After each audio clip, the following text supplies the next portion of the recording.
really windy. I thought they were going to put this in a binder.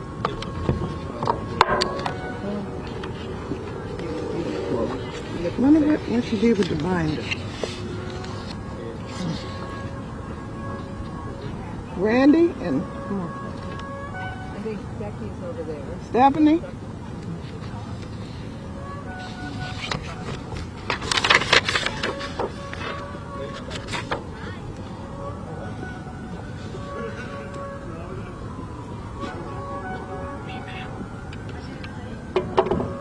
Is Ellen ready? Ellen, hi Ellen, how are you, darling?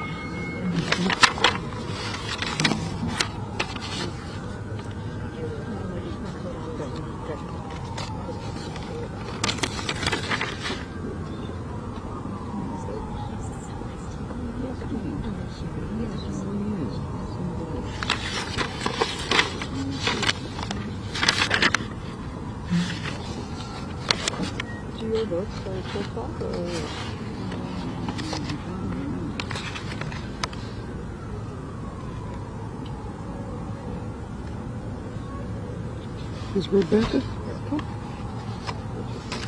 Where's Rebecca? She's Becky's right up there. She's on the phone.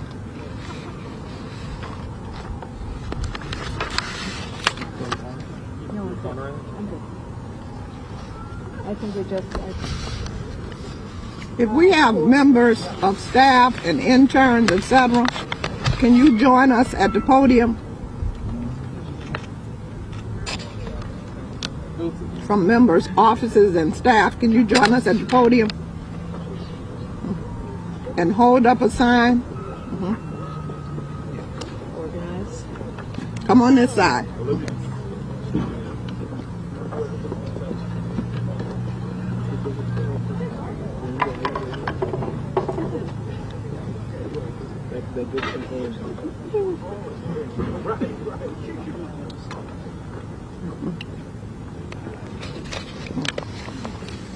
Come on this side. Some people with some signs too. You have signs? Can't go over here. You have a sign?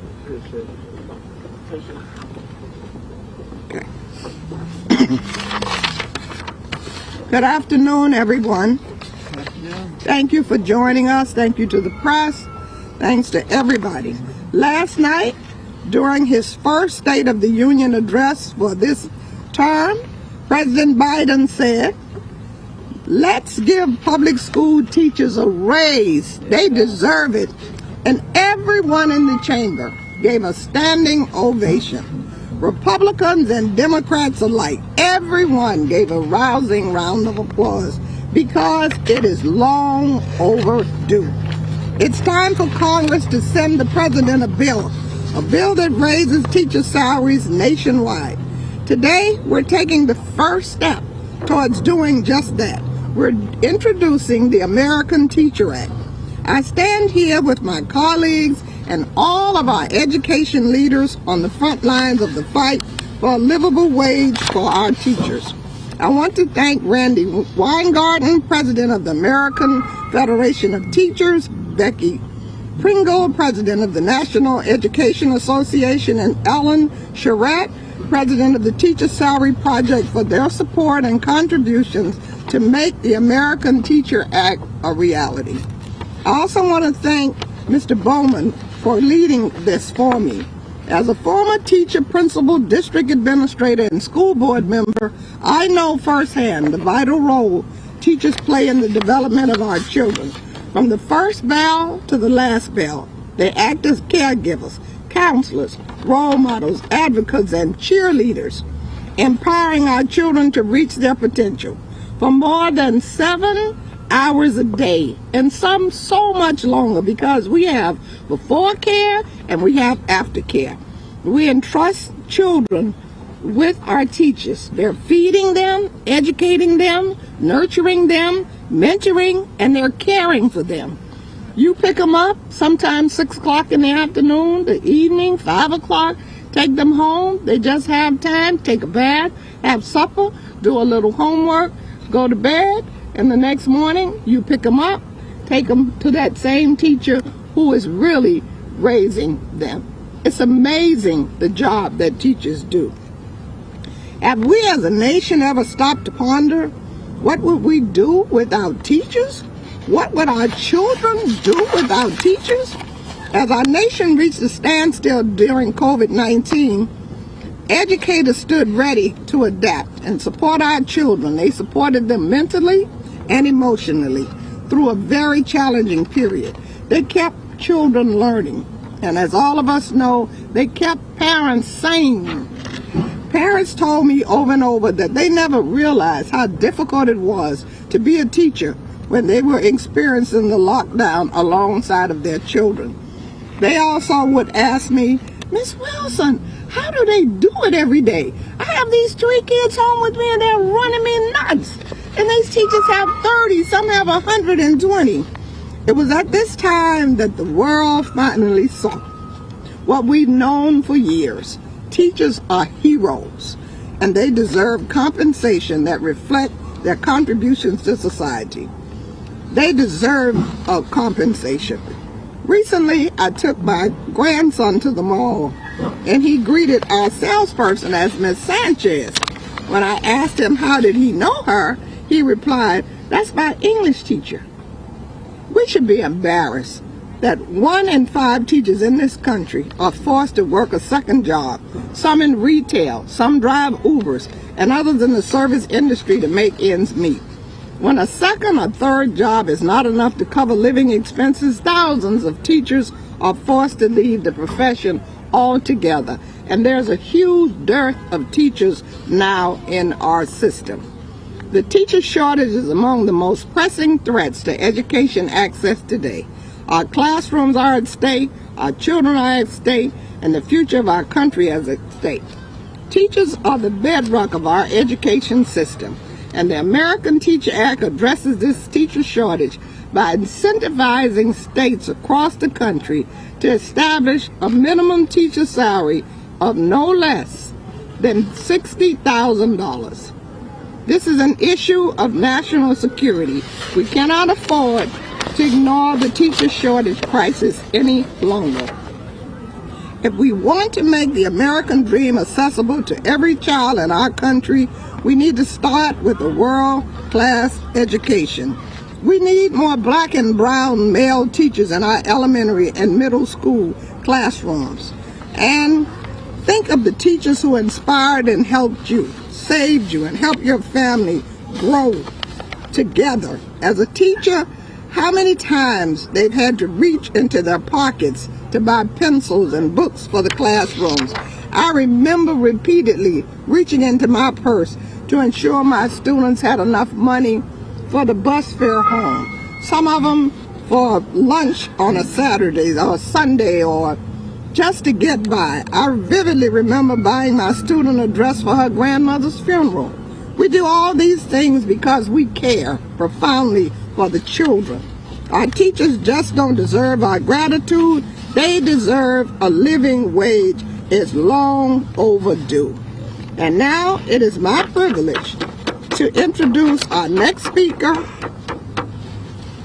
and the president of the American Federation of Teachers, representing over 1.7 million teachers and education staff, a champion, Randy Weingarten.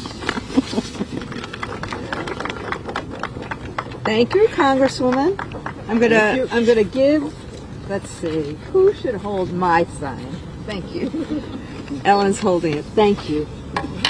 So, probably after the State of the Union last night, I think that if the ovation, the standing ovation from both sides of the aisle when the president said teachers need a raise, if that was any indication, this bill should be passed and on the president's desk in a moment, in nanoseconds.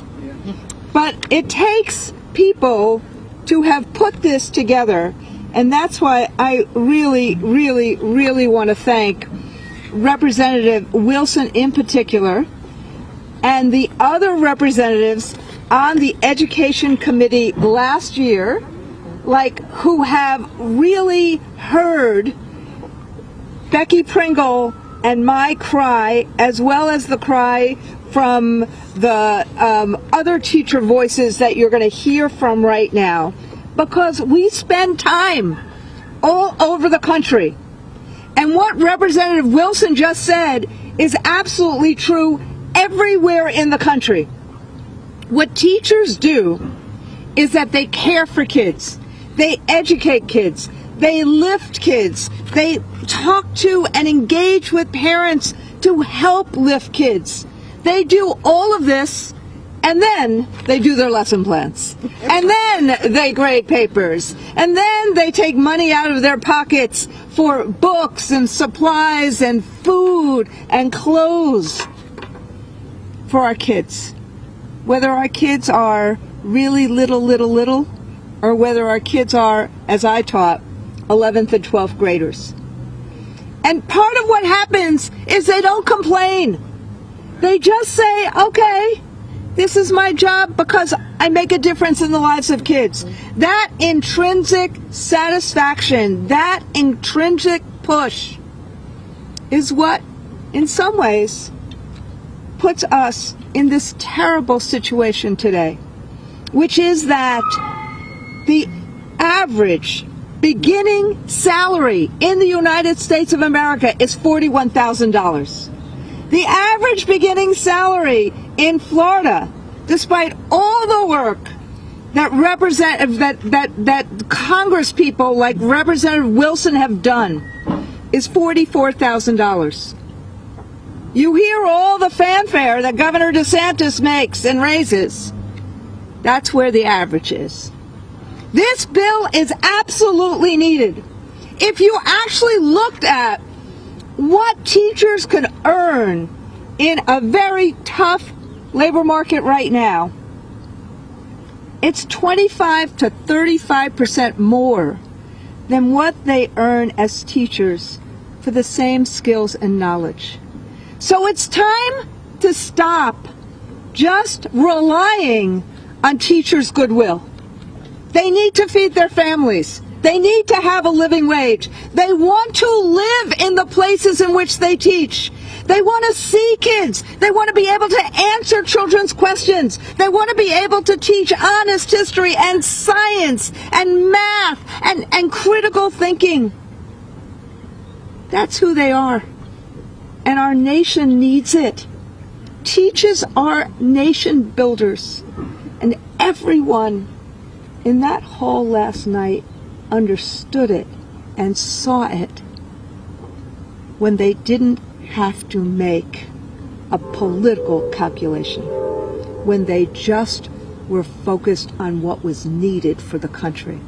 So I can't thank the Teacher Project and Representative Wilson enough about actually putting this question to the Congress, putting this question to America, saying, let's make this a real value. Let's raise beginning teacher salaries to $60,000 all across America, and let's start valuing our teachers and creating a living wage for the benefit and for the value and because of what they do for our country. Thank you. Thank you so much.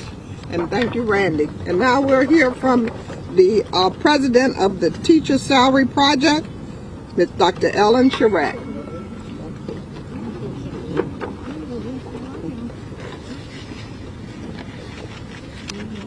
Good afternoon.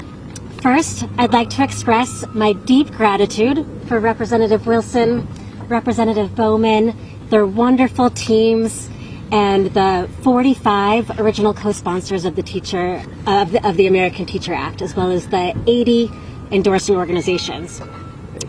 My name is Ellen Sherritt, and it has been my life's mission to understand everything there is to know about teacher shortages and why we struggle to invest in our teachers. I earned my PhD on this topic from Oxford, spent 20 years researching and advocating on this issue, and now as president of the Teacher Salary Project, an organization which for 2 decades has been working to elevate this issue. I want to tell you a few numbers that I'd like you all to know. 10 years ago, the percentage of teachers who reported being very satisfied with their job fell dramatically, from 62% to 39%. We all panicked and wondered how this could have happened. We thought surely it could not possibly get any worse. Today, that number is embarrassing. 12%. I'll repeat that. 12% teacher job satisfaction. 5 years ago, we were again shocked when it was reported that for the first time ever, the majority of parents in our country, 54%, did not want their children to become teachers. Today, that number has risen to 62% at a time when we're already grappling with debilitating teacher shortages. 62% of parents don't want their kids to become teachers, and the number one reason they give as to why? Low teacher salaries. We have got to turn around this image and this reality. To be sure, currently in a quarter of school districts, it is impossible for a teacher ever in their career with 20, 30 years of experience, a PhD, impossible for them ever to earn a salary of $60,000. In almost every school district, all but 9% of school districts, it's impossible for a teacher ever to earn a salary of $100,000. We can do better. Now, the good news is that there is strong bipartisan support to do something on teacher pay. From President Biden's call for teacher raises in the State of the Union address last night, to 13 Republican governors committing to increasing teacher salaries in their states over the last month alone, to 25 state legislatures introducing bills to improve teacher salaries over the last 2 years, and leaders at all levels doing their part to amplify this issue, there is much room for hope. The American Teacher Act will support those leaders who are doing what we all know is the right thing to do, and it will incentivize others to do the same so that we can collectively ensure that teaching becomes an attractive career for people to enter.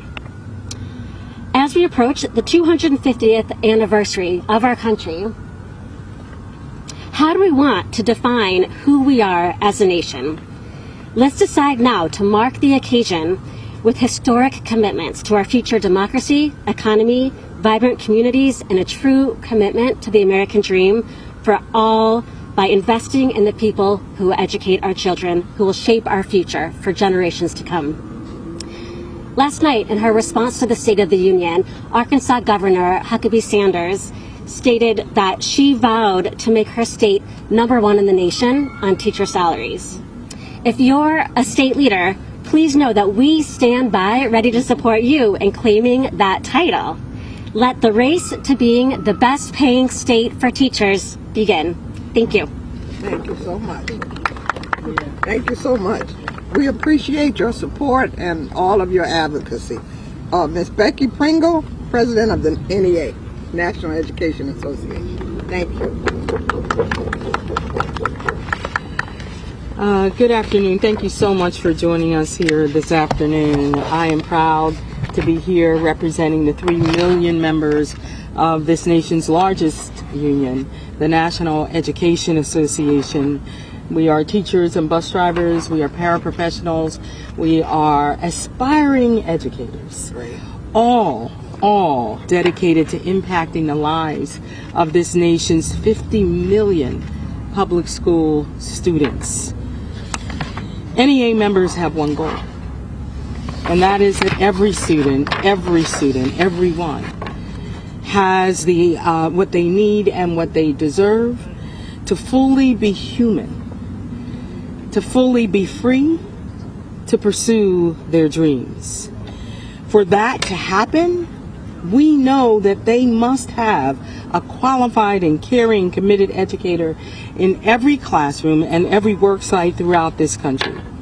I am so grateful to you, Representative Wilson, for introducing this legislation, and Congressman Bowman for always standing by our educators and fighting for our students. Their colleagues that are joining them, Representative Adams and others who are not here, are joining them as the champions they always are for our students and for our educators and for our schools and communities. I'm also grateful, as always, to be here with my sister, Randy, and with our partner, as always, who is lifting up this work, Ellen. Today we find ourselves in what I've been calling a 5-alarm crisis of staffing shortages in all of our schools throughout the country. And I want to be clear, this isn't a warning light or maintenance required indicator on your car moment. This is the engine is on fire, call 911 now moment. That's where we are right now. There are nearly 570,000 fewer educators in our schools today than at the start of the pandemic. 55% of those remaining are considering leaving the profession. Do we even have to ask why? You heard Randy talk about that. You heard Representative Wilson talk about the challenges. Certainly the bravery and creativity and courage that COVID required from our educators over and over again played a part in the shortages we see today. But the truth is, there are no shortages of people who would like to answer the call to help love and guide and teach and nurture the next generation. Rather, what we have is a shortage of professional pay, a shortage of basic dignity, a shortage of respect for educators as the professionals they are. COVID only made a long-standing problem even worse. Too many educators are subjected to outright attacks by the far right for simply shouldering the responsibility to care for every student and to ensure that they have the resources and opportunities, the access and the support, the freedom to learn the truthful and complete history of our country. We are here today because we believe that every student should have a caring, qualified, committed educator who will nurture and share their passion and support their potential. We support this bill, which will meet that goal by addressing educator shortages with long-term solutions, not Band-Aid approaches. But make no mistake, this is not a silver bullet. It's not. It is one component. It is a vital component to finally claim what thousands and thousands of educators across this country in the Red Flag movement finally stood up and found their voice and said to America, it is not okay that the people who have dedicated their lives to educating this country's children are living in their cars and renting out their houses as Airbnb. That's not okay. That's not America. What is happening in this country, that's a reality. But make no mistake, this shortage is severe and it is chronic and it impacts students every day. As a former Head Start teacher representative, I know you know firsthand that a quality public education is what our students need to be able to live into their brilliance. And with your help and your partners' help and our allies all over this country, NEA will continue its vital work of uniting not just our members but this entire nation to reclaim public education as a common good, as a foundation of this democracy, and then transform it into something it was never actually designed to be. A racially and socially just and equitable system that prepares every student, everyone to succeed in this diverse and interdependent world. Join us in this fight for America's teachers and America's students. Right. The gentlewoman from North Carolina, Alma Adams. Good afternoon, everybody. Let me first of all thank my colleagues, Representative Wilson, Representative Bowman, and all of our supporters of education. You've heard today that as we talk about teachers, we're really talking about the children that they serve. Our children, our grandchildren, who really need to have good teachers in their classrooms. And of course, if we want good teachers, we got to pay them well. I'm just recalling the 16th President, Abraham Lincoln, who said that a child is someone who's going to carry on what we started. And when we're gone, they're going to sit where we're sitting, and they will attend to those things that we think are important. And we can make all the policies that we please, but how they're ultimately carried out will depend on them. They're going to move in and take over our churches, our schools, our corporations. They'll take control of our cities, our states, and our nation, because the fate of humanity is indeed in the children's hands. And that means that the teachers that are serving them really need that support. I do want to thank everybody who's here, and I do stand alongside Representative Wilson, and I stood with her this morning in our education and workforce hearing and heard some of the extreme rhetoric that was demonstrated yet again, that education is in crisis and our public school teachers and students are under attack. And so I've been an educator for 40 years. I work to help teachers become teachers at Bennett College in Greensboro, North Carolina. I'm the mother of an educator and an elementary school principal, so I know what it's like to be on the front lines of educating our students. Our teachers need support now more than ever as they nurture and our students after this pandemic. And clearly it lifted the covers off of what we need to do for our children. And that starts with respect. And it starts with paying teachers what they are worth. The American Teacher Act sets minimum teacher salaries of $60,000. And it makes sure that our schools can compete with other employers in this job market. And I'm proud to be a co-sponsor of the American Teacher Act. And certainly I look forward to working with Representative Bowman, Representative Wilson, and all of my colleagues and all the supporters here to uplift this vital legislation. Thank you. Thank you. Thank you. Thank you so much. And now, Representative Bowman of New York, the gentleman from New York, co-sponsor. Thank you so much, Representative Wilson, for your visionary leadership on this bill. Thank you, Randy and Becky and all of my colleagues who are here standing with us. Thank you to the organizers and activists and educators and parents and everyone standing with us both here and across the country to make sure we have full support for this bill, and we do everything in our power to make sure this bill becomes law. So I'm standing before you as the first person of color in U.S. history to be elected to Congress in this particular congressional seat. And I would not be standing here today if it weren't for my mother, first and foremost, Pauline Bowman, may she rest in peace, and the teachers who nurtured me and believed in me and saw something in me that I did not see as a young black man growing up with a single mom. I want to give a special shout out to Mr. Harrell, 7th grade science teacher.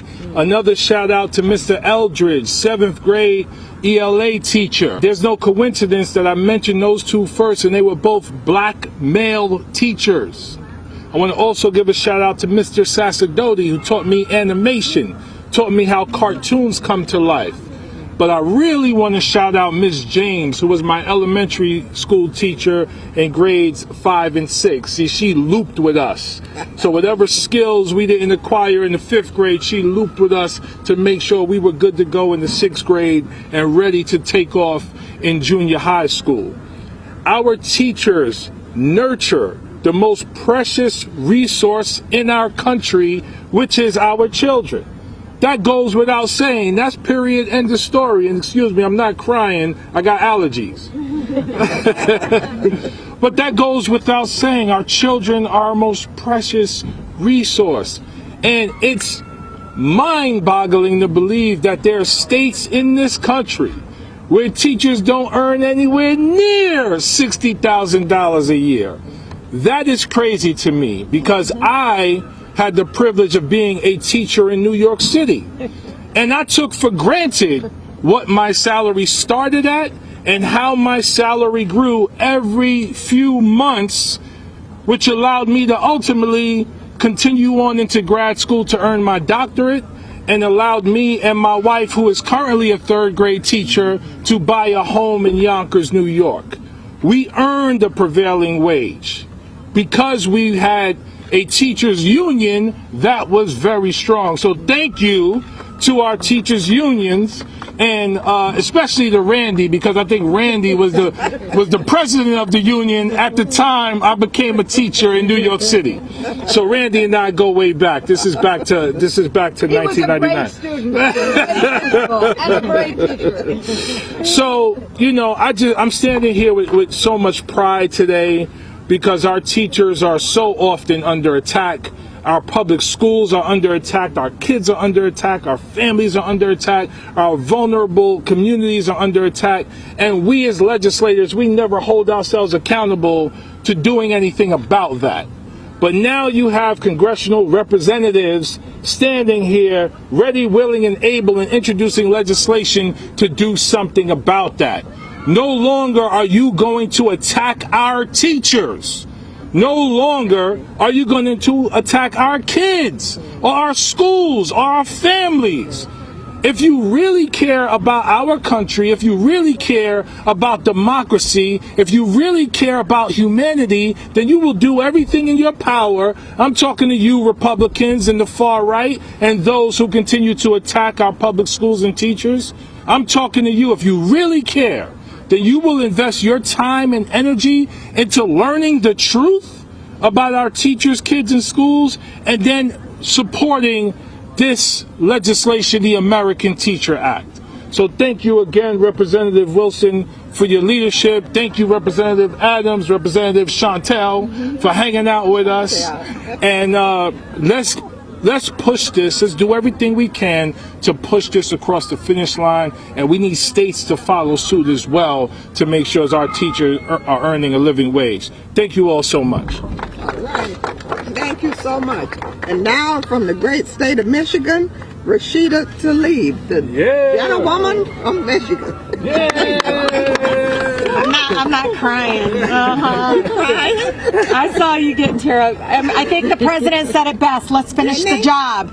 And so this is part of finishing the job to help working families. You know, when I wanted to support this, and thank you so much to Congresswoman Wilson for this, because I just met with the K-12 Alliance and folks from different districts coming to Washington, D.C. to advocate. And one of the first things they brought up was teacher retention and recruitment. And then I read 2/3 of our school districts across the country are facing a huge deficit in teachers, right? And so it is important. So then I go, well, I wonder what the starting salary for Michigan is. It is $37,820.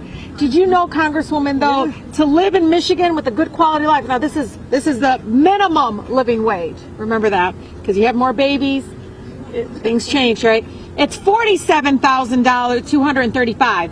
We can't even pay them the minimum living wage in Michigan. And we wonder why there is a huge, again, decline and a lack of recruitment. And then there's, data after data that say one of the biggest drivers enable not to retention, but also recruitment, like 90% of teachers said it's because of the salary. Again, people need to live, y'all.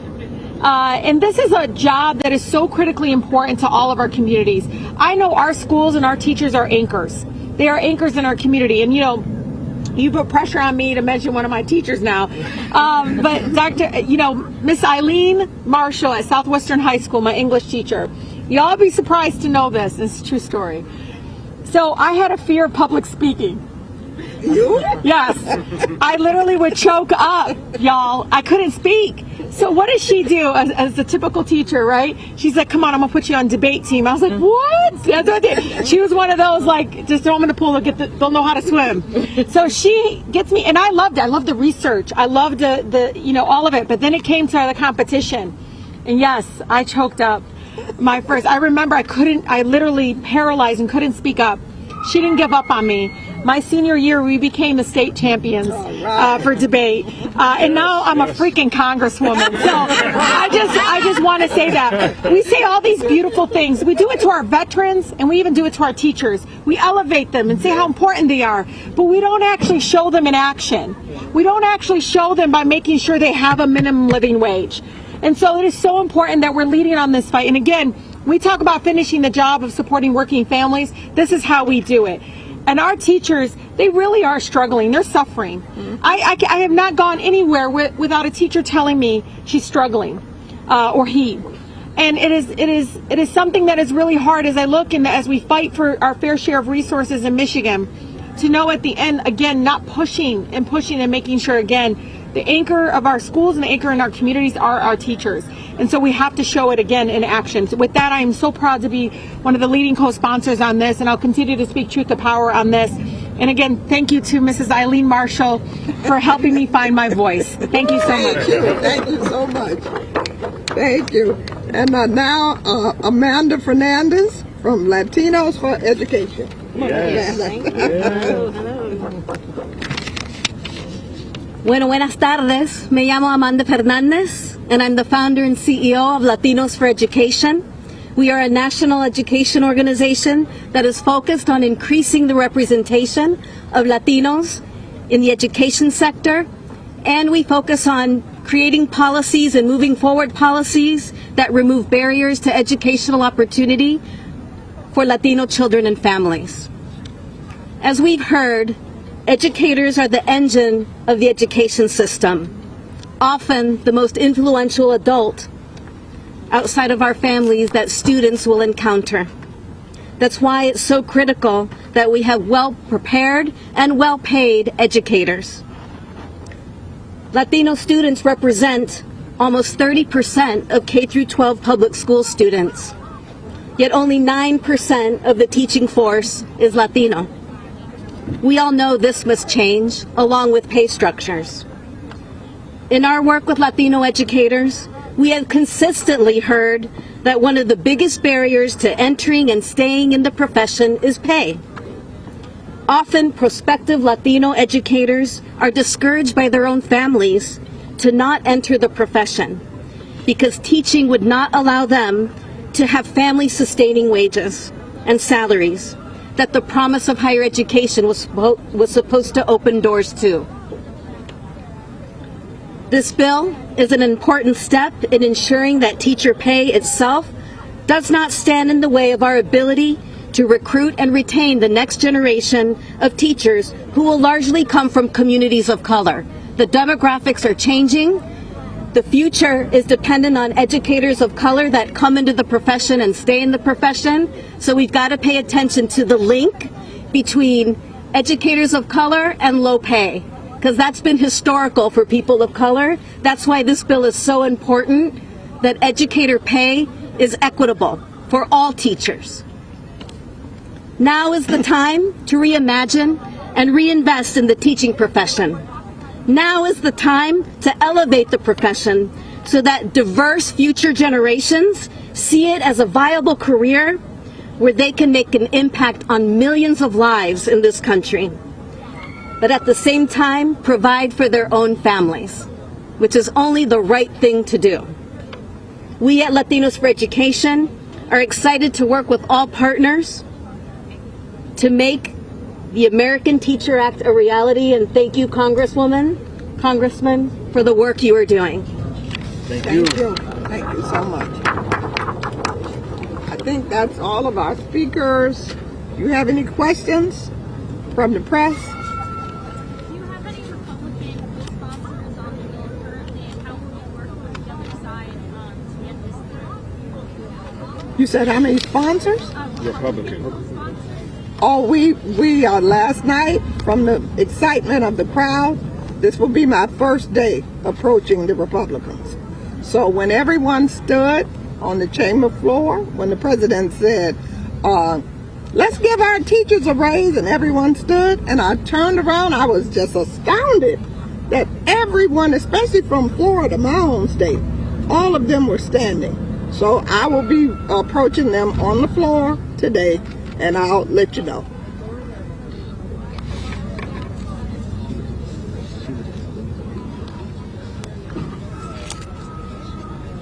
Any other questions? Okay. Thanks, y'all. Thank you. Thank you so much.